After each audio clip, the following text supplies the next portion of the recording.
Joining us now in our Book Talk segment, great to welcome a woman you've all seen on TV, heard her on radio, of course, her VH1 Couples Therapy show now in its sixth season, and she's got a brand new book out, going to help us all with our relationships. It's called The Relationship Fix, Dr. Jenn's Six-Step Guide to Improving Communication, Connection, and Intimacy. And we're joined today by Dr. Jenn Mann. And Doctor, good to talk with you. How are you? I'm doing well, Doug. Thanks so much for having me on. Yeah, good to have a chance to chat with you, and appreciate what you do on your TV show and your radio shows. We all have issues with relationships, don't we? We all do, and we all have room for improvement. You know, whether you're single and hope to have a great relationship one day, or in a relationship that's working really well, but you know there's room for improvement, or you're on the verge of divorce, we all need new tools and new skills, and I've done the research and I've got the clinical experience. You know, I wrote this book because so many people reach out to me. They see me on couples therapy, and they hear me on the radio, and they say, I want to come in. I need to do intensive therapy. My relationship is suffering.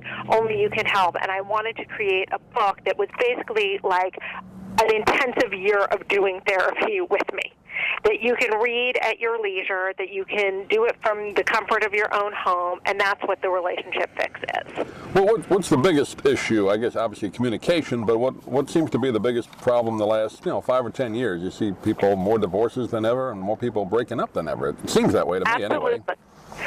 I divided the chapter into 6 sections, 6 different steps. One is about creating communication. The second is about fighting fairly. The third is how to negotiate in your relationship. The fourth is how to work through your childhood wounds. The fifth is how to forgive and make amends. And the sixth is about how to reignite your sex life. Because these are the 6 issues that I see over and over and over again in my private practice when I do couples therapy and on the radio. And this is what couples need to know. Do you think it's, again, kind of going back to unrealistic expectations? Seems like people are just not happy with anything. Well, I think that we live in a society that is not very conducive to relationships. Right. And the interesting thing is that, we don't tend to the connection in our relationship. There's a wonderful researcher named M. Gary Newman, and he did a study of, it's actually the largest study of male cheaters and the largest study of female cheaters. What he found is fascinating. He was shocked, and I was shocked when I read the report, that only 8% of people who cheat purely because of sex. The other 90+% cheat because of a lack of emotional connection or a combination of a lack of emotional and sexual connection. So it's especially important that couples today, and we're competing against phones, work, parenting, soccer practice, all that sort of stuff, it's especially important that we have meaningful conversations on a day-to-day basis. We take the time to make eye contact. We take our eyes off of the screens, the phones, all of that stuff, and look our partners in the eyes. And we also make boundaries with other people in our lives in order to protect the relationship. Yeah, I think you make a good point there. And again, nothing wrong with the technology, but I see so many people, really all ages, a lot of young people, but they're just staring at their phones and they don't look at each other when they talk to each other. Absolutely. It's kind of sad. I can't say how many couples I've had in my office and on couples therapy or the radio where one person says, I was talking to her, I was talking to him, and he or she was looking at their phone. And the other person says, well, I can multitask. It's fine.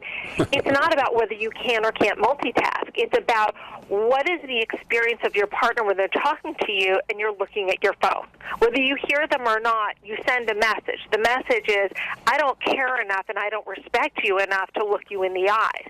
That it's important we put down our phones and we give that respect and we create that connection in our relationship. Particularly like the chapter, and you mentioned it in one of your steps there, fighting fair. I think a lot of people are so afraid to have arguments or disagreements, they think the relationship, I think you pointed out in the book too, they think it's over, right? But you can fight without being disagreeable, can't you?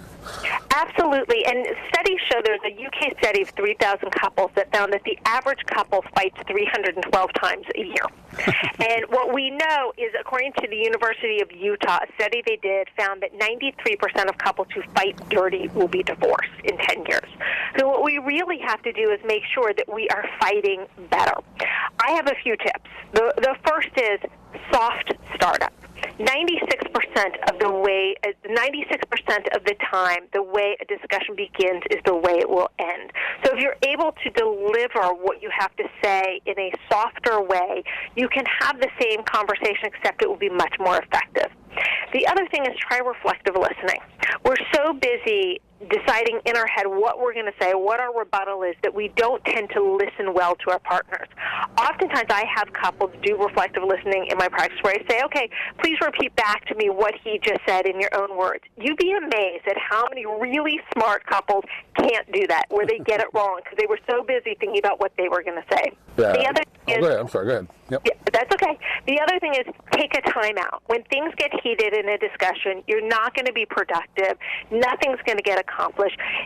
Before you even start to have these discussions where things get heated, have a conversation. You know what? I've noticed that when things get too heated, our discussions aren't real productive. Let's make a commitment that if one of us calls a timeout, we will take a timeout and then we will reconvene. The key to doing an adult timeout is to make sure that you say when you're coming back together. Because if you're just like, I'm done talking, time out, people feel abandoned, they feel hurt, they feel ignored. But if you say, hey, I think I'm too heated to have a good conversation, let's meet back in 20 minutes, I need to calm down, or I think I need to sleep on this, let's talk about it in the morning, it has a very different impact on the relationship. You know, the other thing is try the sandwich technique. Start with something positive, end with something positive when you have difficult information to share. You know, couples can fight, but they have to fight fairly. Yeah, I was going to say, I've noticed just not necessarily just in relationships, but people in general in the workplace, they don't listen effectively. Absolutely. Which is not good for anything.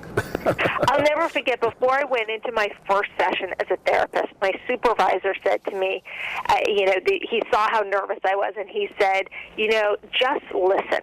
You'd be amazed at how many people are never truly listened to in their lifetime. Just going in and listening in and of itself is healing. And when we can do that for our partners, it makes a big difference. Yeah, no doubt about it. Well, relationships are complicated, but the 6 tips in the book, I'm sure, are going to help a lot of people. The Relationship Fix is the title. We've been talking with Dr.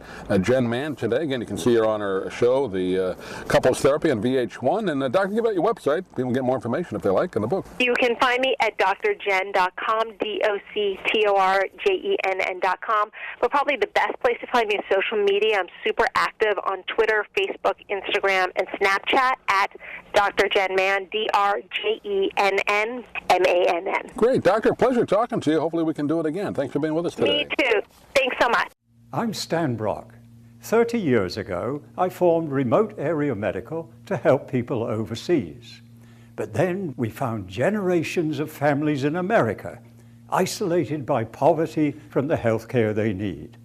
Together, we can take dental, vision, and medical help to 1 million adults and their kids, right here at home in the United States of America.